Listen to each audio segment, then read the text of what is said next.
100 करोड़ का पुल बना था, वो पुल गिर गया। 500 करोड़ जनगणना में लगा था, वो जनगणना खत्म हो गया। मैंने 3000 करोड़ का तो हम आपको अभी माइक पर हिसाब दे सकते हैं। 2200 करोड़ में कम से कम 2200 बस तो जरूर बाहर के लोगों को भर के ले आती। कुछ नहीं तो 220 लोग को तो कम से कम इतना रोजगार दे ही सकते थे। क्यों नहीं कह रहे हैं कि नीतीश कुमार गलती? नीतीश कुमार मैंने मजदूर नहीं है कि वहां जाके प्लास्टर करेंगे। कम से कम एक निरीक्षण होना चाहिए। खा रहा है तो पुल चिसकिए न जाएगा जी, गिर जाएगा पुल।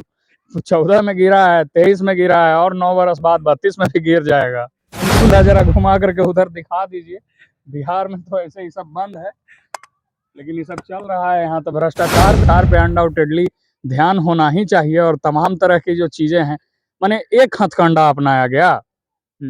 कभी मास्टर को कह दिया गया कि दारू पकड़े, कभी हेलीकॉप्टर से अपने घूम के देख रहे थे। नमस्कार, आप देख रहे हैं बीएनडी न्यूज। मैं हूं अभिषेक दुबे।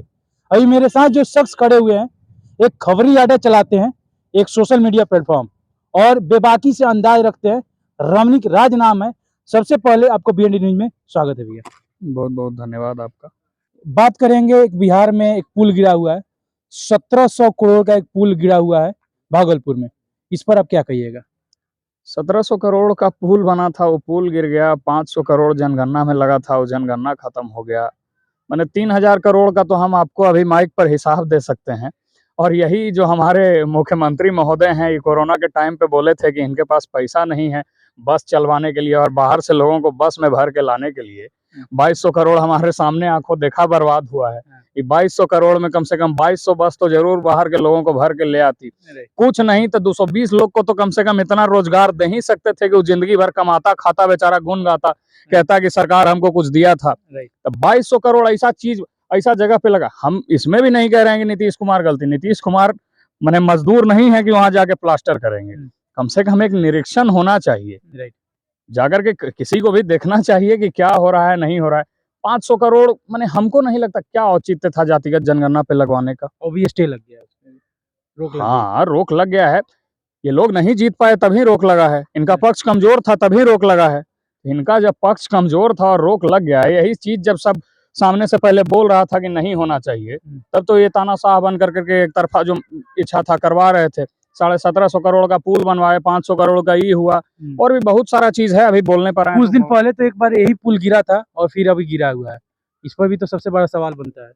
फिर कुछ दिन पहले भी गिरा था यही पुल, और फिर यही 14 में जब गिरा था यही पुल फिर गिर जाएगा 5 साल बाद।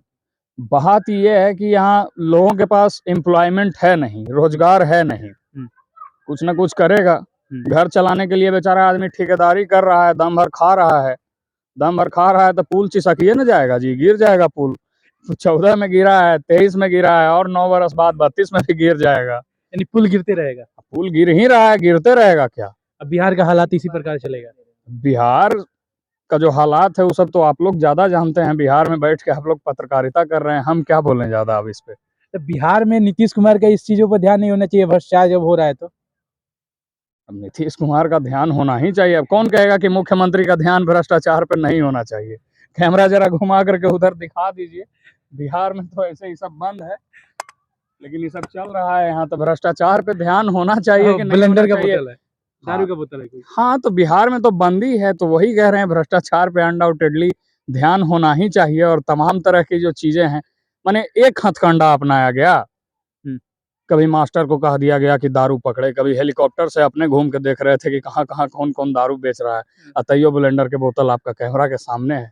तो भ्रष्टाचार तो हो ही रहा है, इस पे रोक लगना ही चाहिए। बहुत बहुत धन्यवाद आपका, बीएनडी न्यूज में आपने टाइम दिया इसके लिए बहुत बहुत धन्यवाद। बहुत बहुत धन्यवाद कि आप भी हमारा आवाज को जो है लोगों तक पहुंचाए। आप देख रहे थे बीएनडी न्यूज। मैं हूं अभिषेक दुबे। जय हिंद।